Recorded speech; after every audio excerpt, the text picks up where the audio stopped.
The ultimate tragedy is not the cruelty and the bad actions of the bad people, but the silence over that by the good people. Those were the historic words that keep echoing back of Martin Luther King Jr. Maharashtra, progressive Maharashtra, is the new battleground. Since December 2022, we have seen across the length and breadth of the state, from Buldana to Ahmednagar, Mumbai to Ratnagiri, concerted efforts by different outfits in tandem to actually incite violence through hate speeches and events that generate division in society. Question before us today is, should Maharashtrians, can Maharashtrians afford to be silent? The ordinary citizen, the progressive, peace-loving person who lives in the state of every caste and community, is there not a duty on us to speak up, assemble, protest and demand that this hate-mongering, which comes with a design, should stop? What do these provocative speeches do?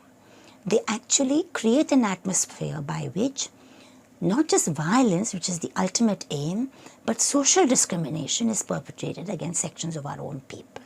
Dalits have seen it over the centuries, and now we are seeing a phenomenon where minorities, Muslims and Christians, are experiencing the same thing.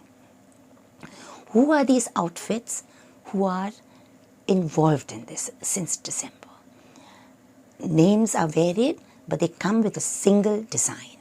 The Hindu Jan Jagrati Samiti, Hindu Jagran Morcha, Bajrang Dal, Vishwa Hindu Parishad, Bharatiya Janata Party legislator from Telangana, all coming with frightening regularity, being given permission by the authorities and making speeches which are thereafter amplified on social media.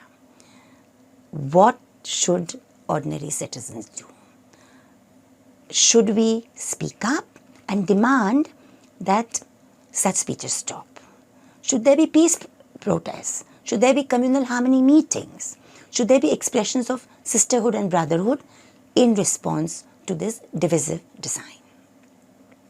A little known fact about the Constitution, which I'll come to in a minute, is the oath, that is oath of allegiance, that every member of parliament and MLA needs to swear after he or she is elected in an electoral process.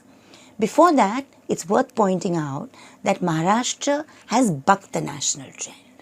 Over the last 4 to 5 years, the cynical attempts in North India, West India, other states run by the ruling regime, we have seen dharm sansads allowed, meetings allowed, actual violent lynchings taking place, and systematic demonization attempts with no attempt to stop these by the authorities.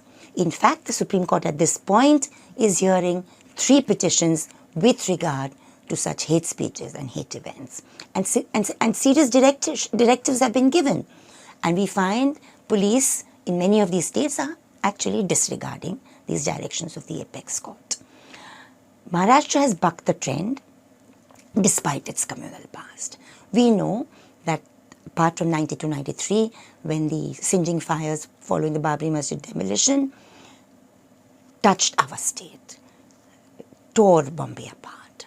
We know that there is a certain history of communal violence in Maharashtra. However, due to the sagacity and the ability to shed its past colours, the unique formation of the Maharashtra Vikas Aghadi actually during the pandemic and after has ensured that there's social harmony, sanity, and the discourse remains to do with people's issues in the state.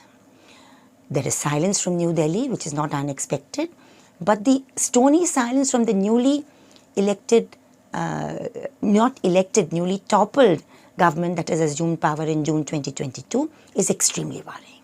And in that circumstances, what do citizens do? We need to have peace meetings, we need to speak for peace, harmony, and the protection of the lives of minorities that have become extremely vulnerable in public spaces. Coming back to the oath of allegiance to the Indian Constitution. It's Schedule 3 of the Constitution, rarely read, much less understood by either political enthusiasts or those that queue up for tickets during elections, is both candid and unequivocal.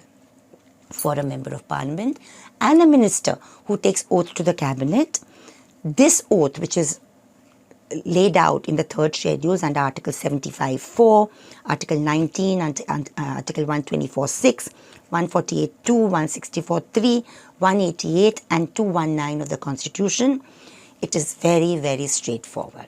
You may win an election with a majority, you might have a good or a bad campaign, but once you're sworn in and take an oath, either under the God or the Constitution, the MP or minister must only be wedded to the true faith, solemnly affirm an allegiance to the Indian Constitution of India by law established and function in accordance with the Constitution and the law without fear of favour, affection or ill will. The wordings of the oath for a member or a legislature of the State Assembly, as they are known, are disarmingly similar and simple. What does this mean? It means that the members of parliament, the MLAs, once sworn in as legislators, either to parliament or the assembly, they cannot owe allegiance to some arcane ideology, but the Constitution alone. Regardless of what the ideologies teach and what their political practice preaches, once they assume power and take the oath and that the election gives them, they owe it to every member of their constituency to uphold the values enshrined in the Constitution. The values under Article 14, 15, 16, 21, 25, Article 90. The freedom for all, justice, social equality for all, the right to live without discrimination for each and every citizen, regardless of gender, caste or community. Time then it is for Maharashtrians to speak up, to demand and take this campaign for peace and communal harmony to the next constituency level. It is time for us to go to our MLAs and MPs and read them this oath and say that once you are representing the whole of Buldana or any part of Mumbai, Ratnagiri or Rajapur, Nagar or Parbhani, you are bound to this oath. Any such hate-mongering event or speech that takes place in your constituency, you are duty-bound under this oath to protest it, to prevent it, and if it does take place, to ensure prosecution of the hate-monger. Here is a quick mapping of the Maharashtra 2022-2023 hate incidents. On February 15th, 2023 in Panvel, members of the Hindu Jan Jagrati Samiti held a public procession.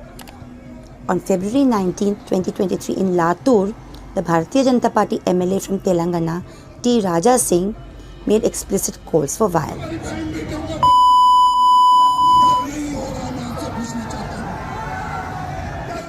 On February 15, 2023 in Pune, Suresh Chauhanke, Sudarshan TV, RSS chief, was speaking at an event celebrating Asaram Bapu Divas.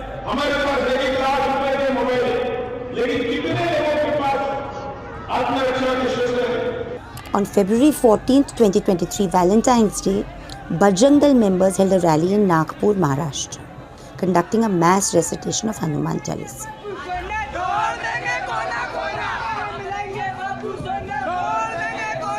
On February 11, 2023, at a Hindu Jan Akrosh meeting in Khamgaon, Buldana, Praveen Togadia, president of Antarashtriya Hindu Parishad, held a meeting where he made vilificatory speeches.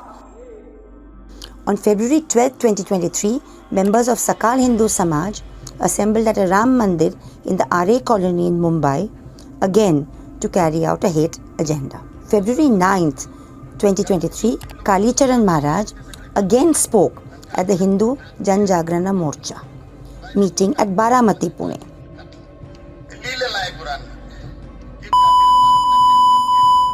On February 6, 2023, 3 days before, Kali Charan Maharaj had spoken at an event organized by the Vishwa Hindu Parishad, this time in Nandurbar.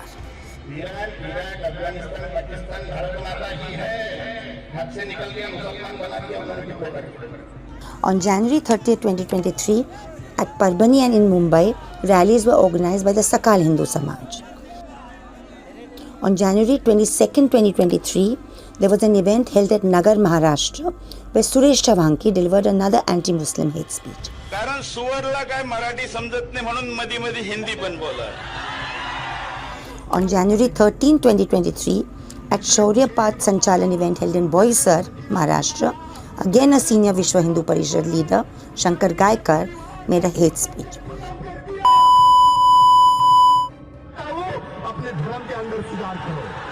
On January 7, 2023, over a dozen graves and crosses were desecrated at St. Michael Church Graveyard in Mumbai. On December 25, 2022, Christmas Day, Sudarshan News editor-in-chief was speaking at a Hindu Janjagrati Samiti event held in Jalgaon, Maharashtra.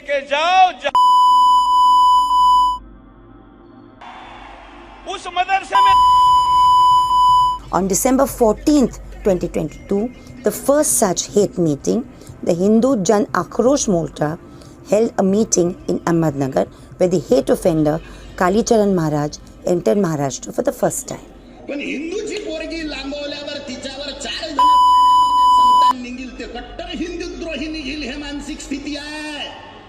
December 2022 पासून महाराष्ट्र राज्यात अलग अलग जिल्ह्यामध्ये पोलीसचे permission घेऊन पोलीसची परवानगी घेऊन असे अलग अलग संस्था येऊन भडकाऊ भाषण करत आहेत. त्यांना परवानगी कशी भेटते, का भेटते ते एक प्रश्न नागरिकांना आपले IPS आणि IAS ऑफिसर्स SP आणि कलेक्टर बरोबर विचारलं पाहिजे का असले संमेलनाला आपण परवानगी का देत आहे. त्यानंतर हे आपलं शपथ जे आहे संविधानचं शपथ ज्याबद्दल मी आता बोलली ते शपथ घेऊन आपले आमदार आणि खासदारकडे आपण जाऊन हे सवाल आपल्याला करायचा आहे की तुम्ही एकदा शपथ घेतली तुमची पार्टी कुठली पण असू दो तर शपथ एकदा संविधानची घेतली तर शांततापूर्वक राहायचा आमचा अधिकार आहे, आमचा हक्क आहे. आणि असे भाषण भडकाऊ भाषणचे संमेलन शांततेला भंग करायला परवानगी पोलीस का देतं आणि तुम्ही गप का आहेत हे सवाल आणि प्रश्न सामान्य नागरिकने करायला हवे. हे आमचे तुमचे मत एक अपील आहे का तुम्ही हे कॅम्पेन जे आहे हे शांतीपूर्वक प्रतीने प्रदर्शन करावे आणि आपल्या आमदार आणि खासदारांना हे प्रश्न विचारावे.